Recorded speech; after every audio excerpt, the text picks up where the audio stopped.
Well, good evening, wrestling fans. We are live, and it is the Two Bros Wrestling Show, Summerslam 2020 edition. Summerslam just ended, and we are going to get into a match-by-match review here shortly. But before we go into match-by-match reviews, I just want you to know that we're going to start with a summary review for those of you who maybe didn't watch tonight's show and are just wondering whether or not you should check it out. We're going to give you a spoiler-free look at tonight's SummerSlam, and then we'll let you know when we get ready to go into the spoilers. But to do that, let's first go to Doug. And Doug, what did you think of tonight's SummerSlam?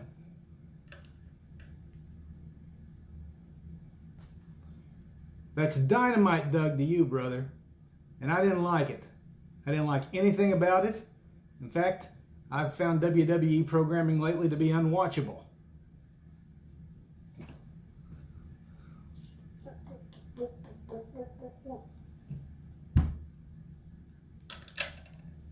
Well, Doug, I'm sorry to hear you didn't like SummerSlam tonight. Was there anything in particular that you didn't like about the show? I didn't like any of it. I didn't watch it, but I still didn't like it.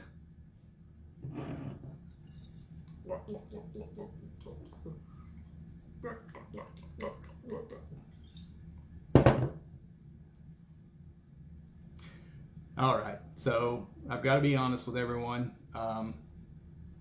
Maybe the hair gave it away, but I'm actually not Doug. Doug is not feeling well this evening. Unfortunately, he's a bit under the weather. From my understanding, I think he accidentally watched some of WWE Underground and therefore is physically unable to be joining us and performing for you this evening. But hopefully he is on the mend and will be back with us all next week. So thinking about your brother, get well, and let's get into SummerSlam though. So this is going to be a One Bros take on tonight's event.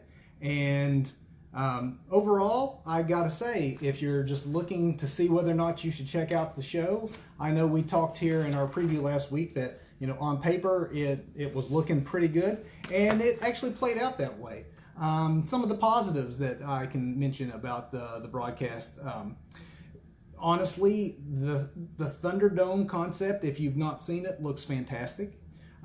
This is their attempt right now to correct by the fact that they do not have fans. They're not playing in front of an actual live audience, which has severely hurt the product overall during this time of pandemic.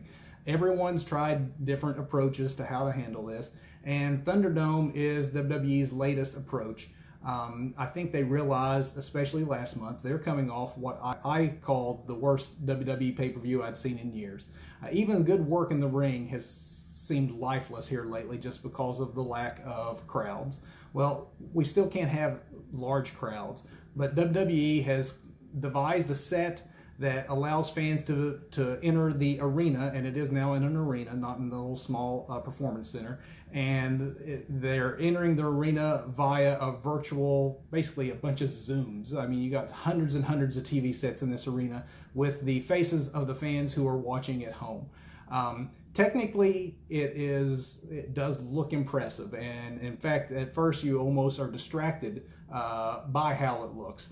But I will say that probably the best thing I can say about it is that after about 20 minutes or so of you really noticing the setup, you begin to not think about it, and I mean that in a good way, that it sort of becomes a fabric of the show. It looks like people are actually there after a while. Your brain starts to turn out the screens. They're pumping in crowd noise, which a lot of major sports are doing right now too, to make up for the lack of a crowd. And I have to say, as far as anything I've seen in the wrestling world that folks are trying, it works.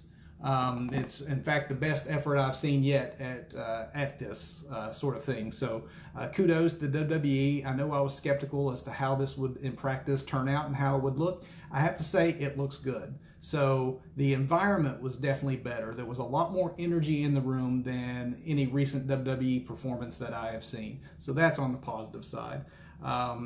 You know, Thunderdome and the concept of having fans virtually watching live means the show has to be live.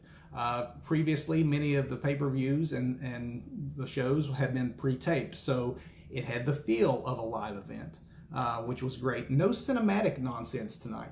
And that's the first time since WrestleMania. Pretty much since WrestleMania, the precedent has been set that there has to be at least one cinematic match, and as Doug and I have discussed many times, those have sort of outstayed their welcome, and I'm happy to say that there were not any contests of that nature tonight. There was the introduction of a really cool backstage set that they used throughout to do interviews, and it's you know, it looks like a wrestling ring, but it also gives just a different look to the product and a different way to present the interviews, and it worked for me. There was really only one bad match tonight, so for the most part, everything either was, you know, adequate to great, and so with only one real clunker to speak of, that's something, you know, worth saying the positives. In the negatives, you know, SummerSlam is the second biggest pay-per-view WWE has, other than WrestleMania. So it being such an important pay-per-view, it really should be a summation in a lot of ways. It should be the ending of a lot of things, and all with conclusive finishes. And for the most part, the finishes were conclusive, but next week we have a pay-per-view, another one. And the fact that they booked the next pay-per-view so close, I mean, you couldn't be any closer, to SummerSlam, it just kind of put a, you know, a bit of a cloud over SummerSlam as to whether or not some of these matches you were seeing, you're not going to see again in some sort of rematch form next week. So again, not really anything against SummerSlam itself other than the fact that you're watching these finishes thinking that, okay, is that the end, or is this just to tease things out a little while longer? So that was kind of a negative. And really, you know, the only bad thing I could say about the pay-per-view was the fact that it's going to come too close to the next one. So it was a good show. For those of you who didn't watch it and were curious as to whether or not you should check it out, definitely I have give it a thumbs up and think that it is one of the better WWE pay-per-views in some time, much of which that can be attributed to the Thunderdome concept and it being the first pay-per-view to benefit from that. So check it out. Now we're going to enter spoiler territory, so for those of you who did watch the show tonight and are wanting to, you know, chime in about what you thought about the matches and whether you agree with me or not, we're going to run through the card real fast. To start with, there was the pre-show, and the only match on the pre-show was a U.S. title match with Apollo Crews defending and defeating MVP. And that is a match that Doug and I both called as being Apollo Crews' match, and it went that way. This is a match that was probably a notch above what you normally see on the pre-shows because at least it meant something and it was for something. It was not, you know, must-see, so don't go out of your way too far to, you know, see it. But if you have an extra 15, 20 minutes, it's definitely a match that, that you can enjoy. I would say, though, the real reason to watch any of the pre-show tonight would be to see the last 4 or 5 minutes when the panel that was gathered sort of turned and acknowledged what we had heard as a rumor this week and was only verified by WWE officially during the broadcast tonight. And that was tonight's pre-show was in fact the last work that we will see from Renee Young. She is leaving WWE for who knows what pastures. Those rumors are out there too. Obviously, her husband is the current world champion of AEW, but rumor has it that she has offers in a lot of different fields from a lot of different sources. She's done stand-up comedy. ESPN's supposedly interested in her as a broadcaster. Wherever she goes, we do wish her luck. Renee will be missed by those of us who enjoy WWE because honestly, she's one of the best backstage talents that they have and have had in some time. She's just excellent at what she does, and so good luck, Renee. On to the main show. We started out with the first match of the night being the women's title match, the SmackDown women's title. Bayley retained her belt in a match against Asuka in what was to be the first of 2 matches with Asuka on the evening. So if you're a fan of women's wrestling, this is definitely a card for you because the Empress of Tomorrow gets a double shot and 2 world title matches. So the idea was is that you thought that whoever had to defend their belt first against Asuka probably had the hardest time, because the second person is going to get a tired Asuka. And Doug and I, when we predicted this one, we did so with a caveat. We thought that whichever person Asuka had to face first is probably going to win. Whoever Asuka had to face second is probably going to lose to Asuka, and that's exactly the way things played out tonight. As it turned out, it was Bayley who had the first shot. It was good energy, good back and forth match. There was a great counter at one point where Bayley is coming off the top rope and Asuka counters her into a armbar, which was just a really smooth looking move. And in the end, Sasha interfered to help her friend, and as such, Bayley was able to retain. And hard-hitting contest, definitely would recommend. This was followed up quickly, though, by another title match, and the second match on the main card, and that was the Street Profits defending their Raw Championships, the tag team belts, against Garza and Andrade. And I got this one wrong. I had thought that Andrade and Hector Garza were, Angel Garza. I'm thinking of his uncle. Let's show him my age. But I thought that they were going to win this one. I thought it was maybe time for the Street Profits to move on to a different angle, and for the belts to be sort of a way to tease tension amongst these teammates. It was a fine match. It wasn't, it could have gone a little bit longer and probably got a higher rating from me. It was amazing feats of athleticism in this match.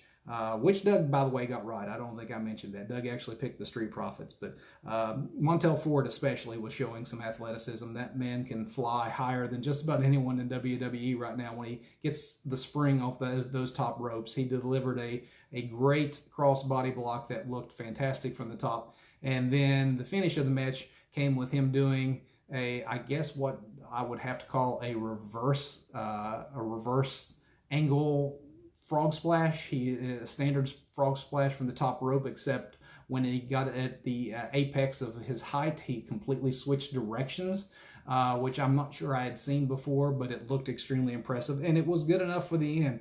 And so I guess that really what they did here was just further the story of dissension between Andrade and Garza. And that's something that's sort of been teased on Raw now for a little while. And it looks like that is going to continue to be the story. And this is where the shadow of Payback next week kind of,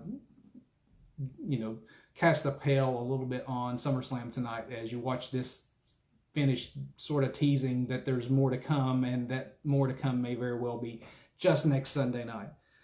The next match is really the only match that I would say kind of underwhelmed, and what's disappointing for me is that is one that Doug and I had mentioned on our pre-show last week. If you got to catch that, it was the one that we were really looking forward to, and unfortunately it didn't quite deliver. It wasn't an out-and-out bad match, but Mandy Rose against Sonya Deville in what could be described as a long-standing, a long-coming grudge match. These two have been paired on TV for a couple of years now, and it's known that they're best friends. And then WWE, who is normally not very good at booking things long-term, has really done a slow simmer on this one, showing the jealousy and things that dissolved their friendship.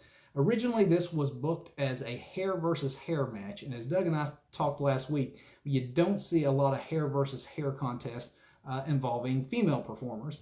And because they did that, it caused Doug and I to predict that Mandy was going to walk away with this one, because we couldn't see her actually giving up her hair, whereas we could see Sonya doing so.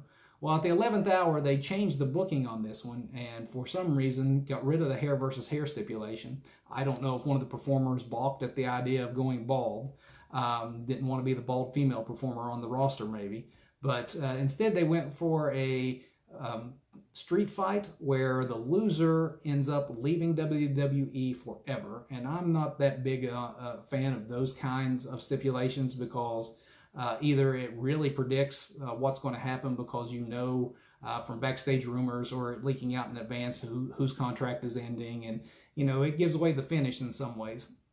I've heard nothing about anyone leaving, so I don't know if it's one of those stipulations that they're going to find a way to get around and contest, and who knows. But to me, the stipulation kind of hurt the match a little bit. Doug and I both picked Mandy, and so in this case, we ended up being right. Mandy won. I liked the new look they gave Mandy. She looked to be, they made her less glamorous than they normally do. So they had her hair kind of slicked back and new ring gear, so she looked more like a fighter. The ring gear itself kind of became a bit of a problem, and maybe first what started this match towards being somewhat clunky is that she seemed to be bothered by her own ring gear. It seemed to be riding up on her, and she was constantly adjusting it, so that became a little bit of a distraction. Elsewhere, there was a spot where Mandy needed to take a table that she had pulled the legs out on and just turn it over so that it was facing, the table side up, and comically had 2 or 3 attempts to try to just flip the table and seemed to lack the strength to be able to get the table over, which was kind of a funny, unintentional funny spot. There was a cool looking spot though where Mandy was sliding chairs across the table towards Sonya's head, and Sonya was only barely ducking out of the way. Usually when you have those kind of spots, there's so much time for the opponent to get out of the way that it's obvious that they're working in concert to not hurt one another. But this was just barely breezing over the top of Sonya's head, and I thought that looked really, really good. It felt at times like a real fight, despite the clunkiness of some of it. But it wasn't perfect. But in the end, Sonya did take the loss there. I don't know if that means she's really gone or not, but we'll have to follow that and update you here on Two Bros if we hear whether or not this is a work or if this is real. I will say that it was good, even though the match kind of let me down a little bit. It was good to see WWE engage in some long-term booking. Again, something that they're not really that great at anymore. I will also mention that at the end of the match, Otis came out to celebrate with his peach, as he calls her, and Mandy did the caterpillar, which is, the little dance move thing that Otis sometimes throws into his matches. And I have to say, she probably shouldn't have. It was about as bad as watching her trying to turn over that table. It was definitely meme-worthy and probably not a great choice for her. The next match is one that I actually thought might end up being on my short list of bad matches for this night. When, like I said, it looked good on paper, but this was a match that, even though I liked the way it was booked overall and that it was logical, it made sense. Seth versus Dominic. Dominic Mysterio getting revenge for his father, revenge for family, tried and true storyline, and not just wrestling, but feature films, television, and what have you. So the booking of it made sense. But Dominic, this is his first match, and I just didn't know that he was going to be ready. I thought he would look extremely green, and that it would probably result in what I had hoped, and I think I said last week, is hopefully short and sweet kind of match so that it doesn't expose how green Dominic is. Dominic did really well in this. It was a much longer match than you would have expected it to be. Seth beat Dominic, and I predicted that one. Doug got that one wrong. Seth ended up winning with a stomp, but there was some, I will say earlier in the night, there was a pretty painful promo from Dominic with his dad, where not emoting very well, just in a monotone. He, convinced his dad, don't get involved no matter what happens. I got to do this myself kind of speech. It was delivered smoothly. It just was delivered with a lack of emotion. So as good as Dominic did in the match, he still has some work to do. I will also say he doesn't quite look like a wrestler. I know that his father, in some ways, to many people, wasn't either, but his father had an athletic build, even though he was short. Dominic is taller than his father, but he still has that baby face and is really thin framed and thin in his arms and just doesn't look like a credible athlete. All of that said, everything that was asked of the young man in this match, he pulled off. Including some, lucha moves and some top rope moves and some things that you wouldn't expect from a man having his first match on such a big stage against a main event style opponent. Dominic, he had no botches. There was no obvious mistakes. The street fight rules and format obviously helped to hide some of Dominic's greenness, and that they could, just use some plunder in order to get from one spot to the next, and they did do that. And there was nothing wrong with that. He had a nice call out to his uncle Eddie. At one point, he did the frog splash from the top rope. Later on in the match, he would do a 619 in tribute to his father. Didn't look the best, but I mean, it still was passable. He took a vicious power bomb, and then he also took a vicious beating, much like he did on Raw the other week. Despite all the good hope spots and things that made you think that Dominic actually had a chance, towards the end, it became a methodical beatdown, and the story became, will Ray do as his son asked him to do and not be involved while you're sitting there watching your son just getting the crap beat out of him? The kendo sticks came back into play. He took a lot of lashings just like he had done on Raw. The whelps started to form. Of course, he got a few off on Seth and put some whelps on him too. So again, the street fight helped give some credibility, because otherwise in a straight match you would think there's no way a rookie who never had a match before would even hold his own against Seth. But throwing in the elements of weapons and things like that, it makes it a little bit more believable that the young man could get lucky, something could backfire on Seth, and he has a hope spot. And there was several hope spots where you thought, oh my gosh, it's going to be this upset. Again, Ray was being teased into, getting involved. Ray's mother also was there and would come down to the ring and get involved as her son started to really get the tar beat out of him. Ray lost his cool about the point that Seth and his acolytes attempted to take the eye in the same way that Ray's eye had been damaged. So when Dominic's eye was in jeopardy, that's when Ray couldn't stand it anymore and got involved. Seth Godden, at that point took out a pair of handcuffs and basically immobilized Ray so that he couldn't help his son. So now Ray is handcuffed to the top rope and watching his son and helpless to do anything about it. And it's at that point that it became just a total beatdown. And, kudos again, though, to the young man for performing so well. But in the end, Seth got exactly what he said he was going to do. And that is deliver a stomp right in front of Rey Mysterio. So I imagine, I don't know that it'll happen as quick as Payback, maybe it will, but the next chapter in this story has to be Rey now getting revenge for his son who failed to get revenge on him. Or maybe they go the tag team route where it's, Seth and his follower versus the Mysterios. Just don't know, but that's to be decided. Probably not the end of this one, though.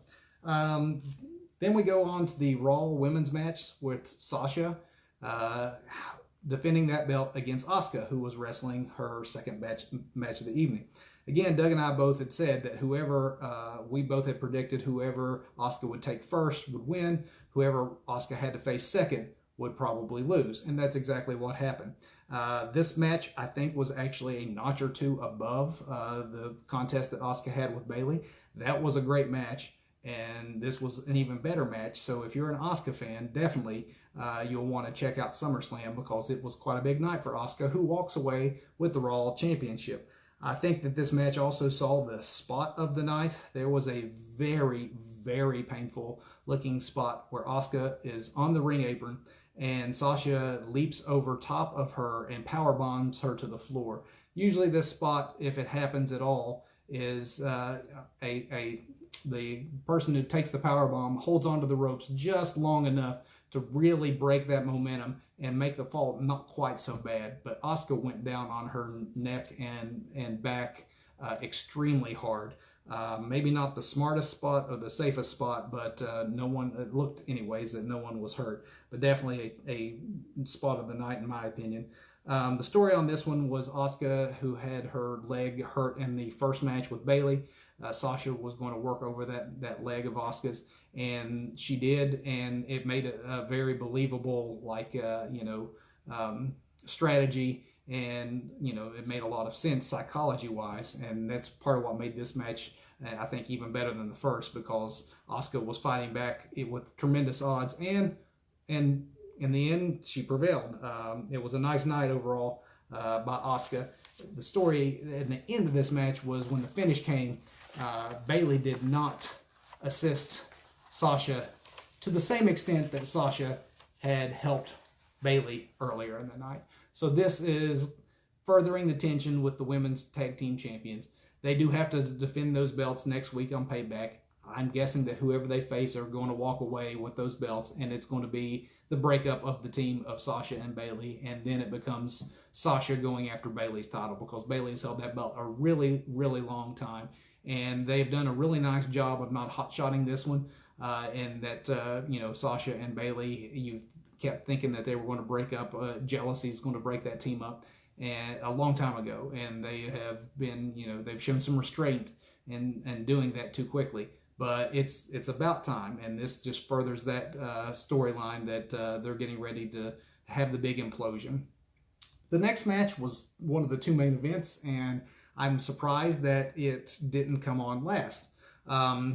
It was Orton trying to wrestle away the WWE Championship from Drew McIntyre, and I thought this match has been booked about as good as any match in WWE's recent memory. As I said last week, hadn't been into Orton in some time, and suddenly he begins doing some of the best work of his career, both in ring and especially on the microphone. So this one had my interest, and Doug and I both thought that it was going to be Drew dropping the belt that he won at WrestleMania to Randy Orton, and then the fun now being in the chase of Drew trying to get his revenge down the road. It didn't go that way. They had a really good contest. It was methodical at times, but again, even though I'm higher on him than I was, it's still Randy Orton, who has a tendency to sometimes get a little bit methodical. Methodical is okay at times as long as it doesn't get plodding, and this never went into plodding territory. It was hard-hitting match by both men. In fact, there was blood on both men, which you don't see in WWE a lot anymore. I think it was accidental on Drew, which is usually the way that that blood enters WWE matches now, because it was around the eye at one point. The blood on Orton was forehead, and it looked just like old school blade job. And if it was, he probably had to either get special permission for it, or he's in trouble right now for it. But Orton's never been one to follow rules very well, so it wouldn't surprise me if he just decided to do that on his own for drama, because for some time now WWE has they have banned blading as a practice in the World Wrestling Entertainment. But I think in this instance, because of the way that both men supposedly hate one another, that the blood actually did enhance the match, and it made it even more hard-hitting than it probably even was, but it looked good. The finish came kind of out of nowhere, which makes me think that this too may not be done. And again, there's Payback just sitting out there, so who knows. But it was a backslide of all things, which you normally don't see. But there was some good counters and some good hard-hitting action in this one. I just was surprised that it didn't go on last, and by the fact that it didn't go on last, it kind of gave away to me to me it gave away that this final match was going to be the cinematic match, because all these cinematic matches that WWE has been doing, a lot of them have been held for last. And I thought, oh no, we almost made it through a whole pay-per-view without it, and the only reason they would give Braun and The Fiend the final match is if they go cinematic with it. And as soon as Drew and Orton came on, that's the first thing I thought was, I cannot believe they're going to headline with Fiend and Braun. Last week, if you watched our preview show, Doug and I both pretty much said this was the contest that we were not looking forward to at all, and this ends up being the contest that main evented. I will be happy to say that it was not cinematic, and that it was better than I would have expected from these two, and really better than this whole feud has been booked. Considering how poorly it's been booked, you shouldn't have very high expectations for the match. So in that sense, it exceeded my expectations. It was nothing spectacular. If you're a fan of technical wrestling, you're certainly not going to find a whole lot of wrestling there. This was a street fight, falls count anywhere match. And so as such, it quickly left the ring and became sort of a brawl. and it was also the only match to go backstage, which it did for some time. The finish came when Braun took out as a weapon from a toolbox, a box cutter, and proceeded to slash up the canvas, expose the hardwood, and then that was used against him because quickly the Fiend took over and gave multiple Sister Abigails. I really think there was 3 or 4. It took that many to put Braun away, and you have a new Universal Champion in the Fiend. And Doug and I both said, and I'm going to give Doug credit and say that he predicted it. He really said, I'd like to see the Fiend win. But since I kind of roasted him earlier, I'll give him a break here and said that he actually picked the Fiend. But the Fiend is your new Universal Champion. Honestly, Braun is fine for what he is, but this booking all the way up through this is a mess, has been a mess. By the end of it, you had 2 guys that were heels. Really, I mean, the way they booked Braun, you couldn't tell that he was supposed to be the face. They never booked Braun strong. They had him in some of those cinematic matches I'd mentioned earlier, which didn't help him any, that he had no real good performances or signature matches that he could hang his hat on with this title reign. I think that there's definitely main event performer in Braun, and that there's a chance that they can rehab the character and do better by him later on. But it probably was the right move at this point to take that belt off of him, since in many ways, in no fault of his own, he'd been booked so poorly. So that almost was the end of SummerSlam 2020. But I should have mentioned this at the top in my spoiler-free review for those who wanted to know if they should check it out. I guess if you want to look at it, whether you throw this under the positive or the negative column may depend on how you feel about the man. But it certainly is big news in that tonight in SummerSlam we saw the return of one of WWE's biggest stars in Roman Reigns. Roman Reigns has been absent since March. The cause of the pandemic and him, choosing not to be involved, which is something the company supported supposedly.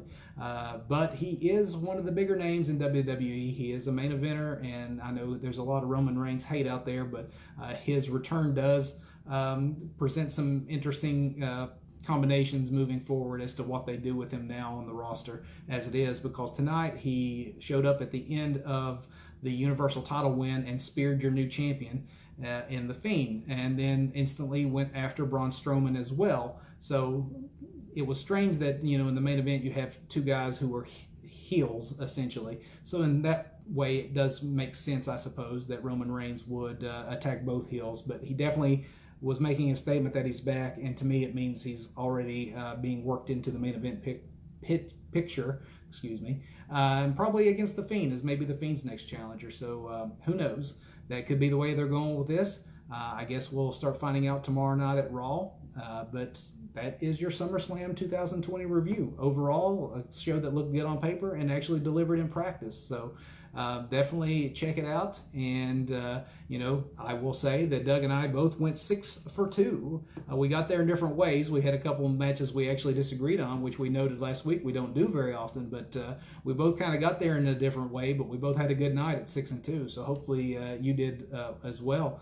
I will say that, I'm not going to give us too much credit, because last night NXT's TakeOver 30, we did not do so good. And again, I roasted Doug earlier, so I'll give him credit that he did slightly better than I did. I went 1 for 3 in the 4 matches we predicted, and he went 2 for 2, batting .500. But we definitely had a better night tonight. WWE had a good night tonight. Will that streak continue? Well, fortunately, we won't have to wait that long to find out, because the next pay-per-view comes at you just next week with WWE Payback, and we'll be back. And by we, I hopefully means one bro plus another bro who is on the mend, and next week, Doug and I will break down WWE Payback for you. Thanks for tuning in, guys, and enjoy the rest of your evening. Keep watching wrestling, and as Doug would tell you, keep safe.